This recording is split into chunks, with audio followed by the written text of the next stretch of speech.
If your cluttered home feels heavy and overwhelming, trust me, you are not alone. I have spent the past 3 years helping clients just like you go from stressed to relief. And here's the good news. Certain categories are easier to declutter first. So in this video, I'm going to show you the 5 categories to focus on for quick and calming results. Let's start with the decluttering one that is so easy you can implement it starting today. I have a friend who's always sharing her home cooked meals on Instagram, photos and recipes, and I love them. And a few weeks ago, she shared that she was selling custom recipe binders with all of her favorite go-to meals for $30. It was an instant yes for me. Making dinner is my nemesis, and I already knew that I loved her recipes. So I bought one, and when I brought it home, it did not disappoint. It was beautifully organized, labeled, and full of delicious ideas. The only problem, I had the exact same binder that I had spent the last few years filling with my go-to recipes. Now I had 2, and I knew right away that I didn't want to flip back and forth or keep duplicates. So I went ahead and reviewed my old recipes, pared them down a little, and added the ones that I truly did love to my new binder, which was way nicer. And I let the old one go. Boom, one beautifully organized recipe binder. No guilt, no stress, just one simple switch. And this is an example of category number 1, which is what I call items that have been replaced. So how do you apply this at home? When you're decluttering, simply ask yourself, have I replaced it with something I like better? If the answer is yes, this might be a sign that you can let it go. Maybe you're in your closet and you realize I have 3 red sweaters, but I only wear 1. So technically you've already replaced the other 2, you just haven't let them go yet. Or you find an 8x10 area rug in your basement storage room that you've kept just in case after you purchased a new one for your upstairs living room. But that was 18 months ago, and now you definitely know you love the new one, so maybe it's time to let this old one go. So you might be thinking, but Marianne, I haven't replaced anything recently. That's okay. Replaced doesn't necessarily mean last week. Sometimes, maybe oftentimes, we hang on to items that we've replaced without even realizing it for years. Not everyone replaces things or makes decisions at the same speed. So if you feel like you are behind, don't stress. It's okay if it took you a little longer to get there, as long as we get there. For the next category, I'm going to show you a way of clearing a large space with only a single decision. If you watched my recent video all about decluttering doom piles, you might remember that we received a whole lot of hand-me-downs from one of my friends, a bunch of kid stuff, and we're so happy and grateful for all of it. And one of the big things they gifted us was a new bed for our daughter, Annie Rose. Her whole room looks so cute and so cozy now, and we absolutely adore it. But if we go back to category number 1, we remember the 1 in, 1 out rule, or the replacement rule. New bed in means the old bed can go. Now, I did hang on to our old bed for probably 2 weeks or so, just to make sure she really, truly loved that new one. The years of trying to get babies and toddlers to sleep is still very fresh in my mind, so I'm very careful about anything that disrupts their sleep. Anyway, fast forward 2 weeks, and we still had this full-size bed, mattress, box spring, headboard, footboard, and frame and everything in our garage. It was taking up so much space in there, and it was blocking the area that I used for storing all of my work supplies. I finally decided it is time to let this go. We posted it for free on Marketplace, and it was picked up the very next morning. It felt so good to clear out this space, and it gave us back this floor space, and it inspired me to tidy and clean around where the bed had been sitting. And I was able to clear this entire space with one single decision. This category is simply called large bulky items. When decluttering, it is so easy to get bogged down by 1,000 tiny little decisions. But getting one large piece out can propel us forward so quickly.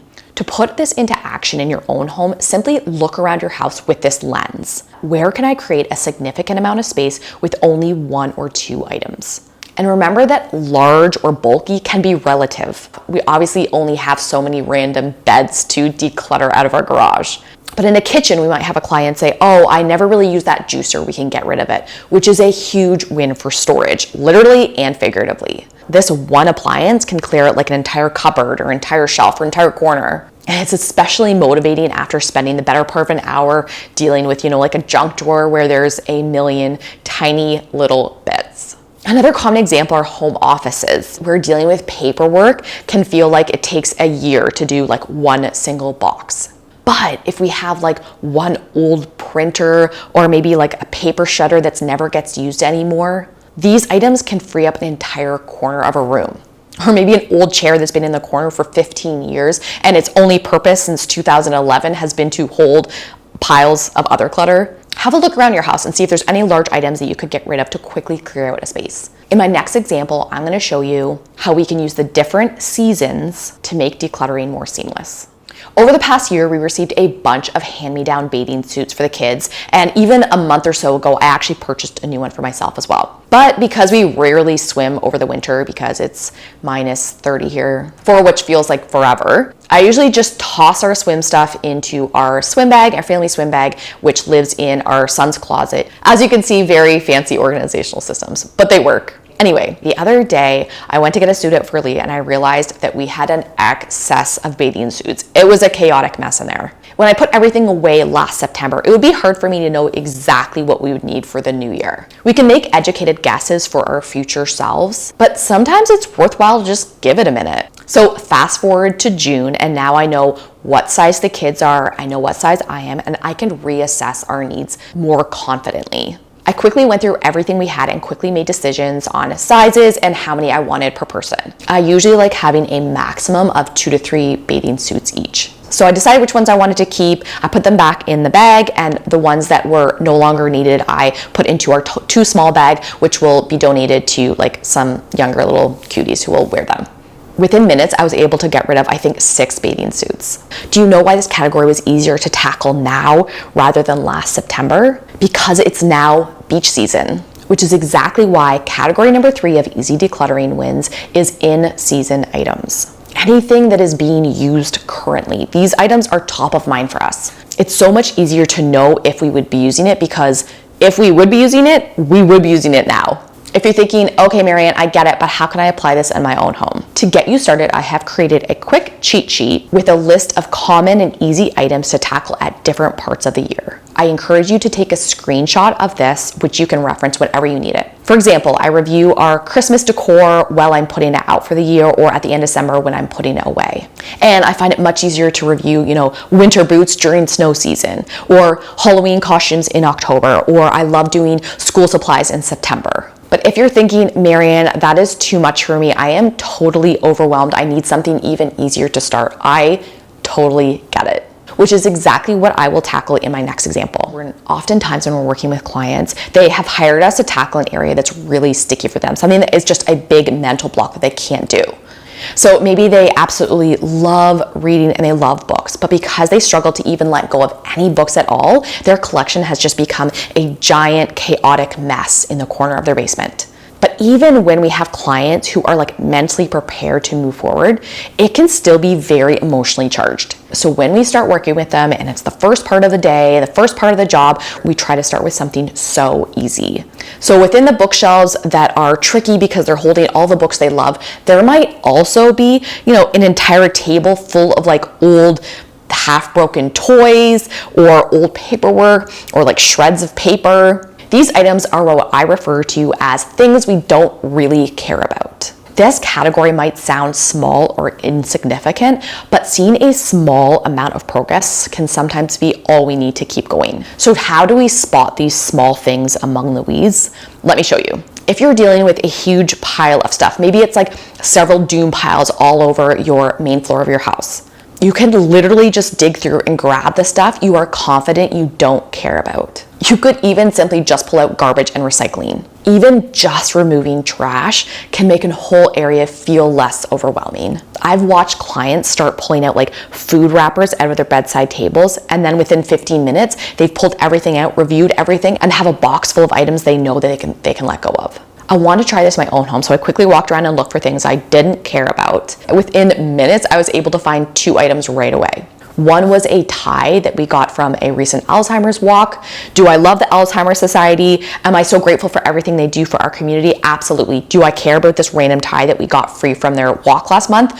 Absolutely not. I also found that a water bottle that we got a few weeks ago free with the beginning of Leo's baseball season. They get a free new water bottle every year. However, this style was like a screw top, which isn't ideal for an 8-year-old playing baseball because he will just probably never drink from it. I knew we also had a bunch of squirt bottles, which he loved and used. And most importantly, he told me, I don't care about this and you can get rid of it. So boom, easy decision.